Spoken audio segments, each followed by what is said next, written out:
این روزا گوزن و سر نمی برن، میشکنن شاخشو میفرستن تو باغ. آخر نمایشا عوض شده، همه نقشه همو بازی میکنن.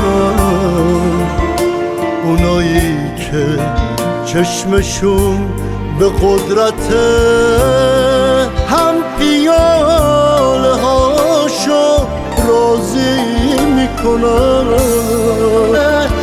اگه رستم